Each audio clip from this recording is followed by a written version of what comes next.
Nagpa-eskwelahan nanay kami sa niya para hanapon na niya mga rooms. Para sa pasukan, aram niya na kung hain na floor siya, kag kung hain bandaan mga room niya. Pagkatapos, nagkadi naman nanay kami didi sa simol para magkita sa mga kulang niya na gamit. Kalisod laki pag matuna pa lang ang bata pag klase sa kolehiyo. Lalo na ako nalayo sa aton talaki, ba't sagad laki sa bulusan ka na mapapamarasit ka na lang gayud. Ako man yung dati nang kitatabag ah. At may study table, kita na akong titira ng study table. Oo. Takay sabi mo yun na nakabutangan imo, tiil. Pira man, pira. Pira? 770. 770? Ina, mahulog. Igway na ano. Igway na butangan sa, hala ka. Nag-slide na ina. Hala. May kabayad kita sa oras sa oras. Pira? Nag-uli anay kami sa boarding house para makapahuway man anayan akon bulsa. Kanina, sa nasa sulod kami sa simol, pag wala man kami nakabatsyag san kapoy. O na no, saan ginabagtas na lugod namon ini na overpass, bagan ako na nabatsyagan na ang rayuma ko, baga nag-reklamo na. Hindi ko na talaga maitanggi na nagagurang na ako.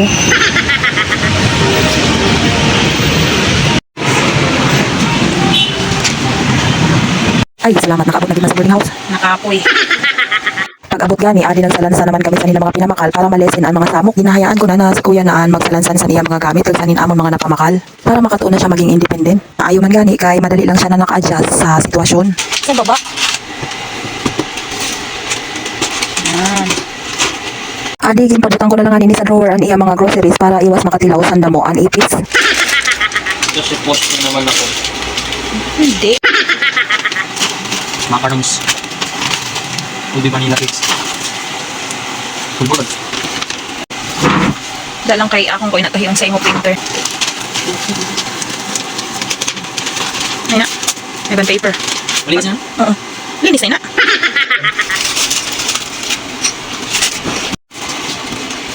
Idadaso kayo. Tangkasan mo na lang gayud. Mas apiki pag ano mo sana, pag print mo sana. Ang calls. Siyempre, kayo mo gamitin na pag inaibutang na dito. Hala, daso ka kurumos na ina. Mag-order ka na lang sa ano. Sa Shopee saan mga ink. Dali na. Yan, very good. Okay. Pulutan siya ha. Pwede mo na napagihan ang print kay talikod man. Goods. Okay. Pag may print, balik ka rin mo lang panibado mo. Kaya para dili masunog ang print. Pero pag mga walang print, okay ka na to bang? Makaon kami sa labas pero mabalik anay kami sa simol kay nalimot pa no siya magbakalisan mouse kag sa mousepad sa laptop niya. Adi nagabihan na gani kami san kakabakal-bakal san iba niya na kinahanglanon kay boss gani mauli na ako kay iwat-iwat na ako didi. Nadugay pa nga ni kami makabakal kay kunano kay ginabinasa pa ini ni kuya. Pag abot gani namon sa balay iya na dayon inigin testingan na mouse kung matulin dumalagan. Pero adi gani badli naman kay nadakpan ako na ginabideohan ko na naman siya. So halos kompleto ng boarding house ni kuya. Nadago na siya sa printer, ang printer may photocopier na may scanner. Gimakalan ko man siya sa sa rice cooker para pag duman gabi, pag ginutom siya, pwede siya makaluto. Ada ulit tayo naman iya bugas, kaya talagsad man lang siguro siya di makaluto kay ang iya boarding house patalibod san kaunan. Gimakalan ko siya sa jutay na thermos kay mahilig niya siya mag-inom gatas. Ang problema, wala akong nakakita sa heater. Libot ko na pinakaadlaw, wala akong nakakita dili sa heater kaya mga available ninda, mga kettle. Ang gusto ko pa no ituan, pwede lutuan san kanton, itlog. Min-print na niya klase schedule sa nina semester. Mga little things ni kuya, that means a lot. Mga hygiene, mga hygiene things. Ayun, ako may salud pa. Bunga pa. Mga kanik-kanik niya, pang napampagwapo. Pang napampagwapo niya. Mga paumot niya, daray na pali sa aluloy. Pati mga tawas, sarali pa na sa iyep. Sarali pa na sa aluloy. Arati mga skincare niya, darali pa na hali sa aluloy. May mga pang ano daw ini, may umot basta. Siya man sana nagparapang magkakal.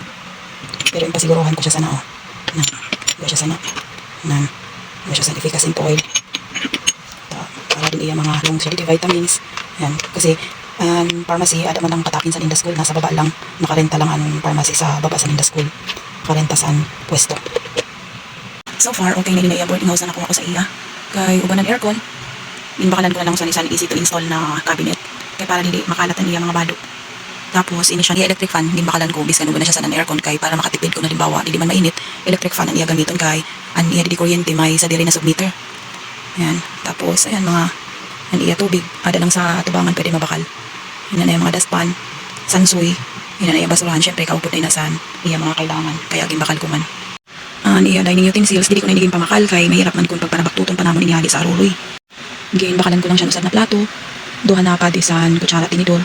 Usad lang na baso, usad na tasa. Binduha ko lang ang iya mangko kay minsan duha sa nan iya sura, minsan nga ni tulo pa. Pero cute lang ang iya dining keeper. Ay okay na ini. Hindi man ang iya mga pagkaon.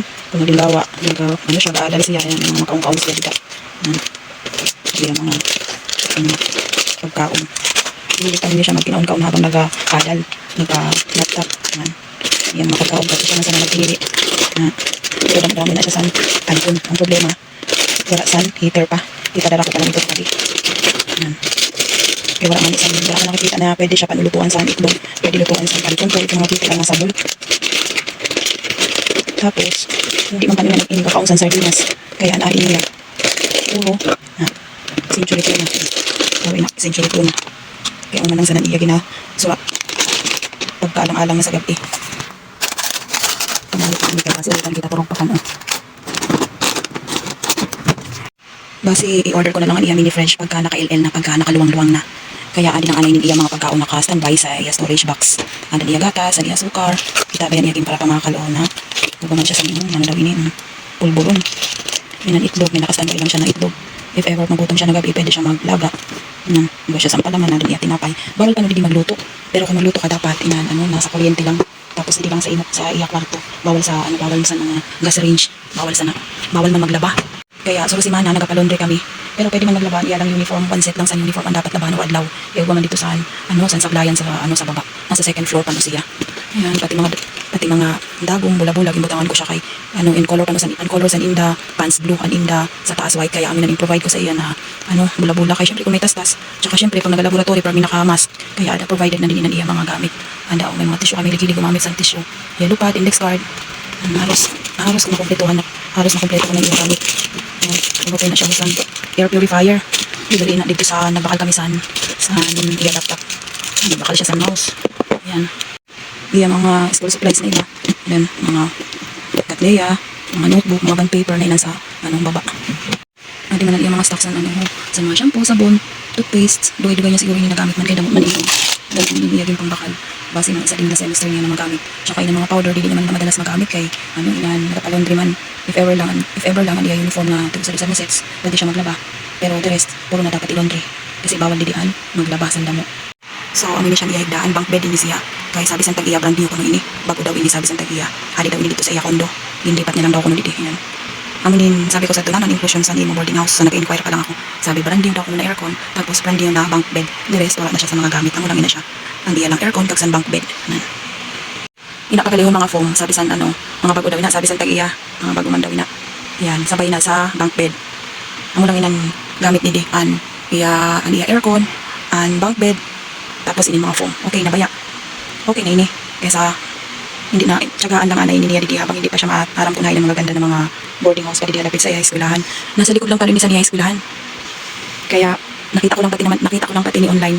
Kaya may nga ni kay hindi ako na-scam, hindi ako nabudol. Kaya pag-abot naman didi legit man gali siya.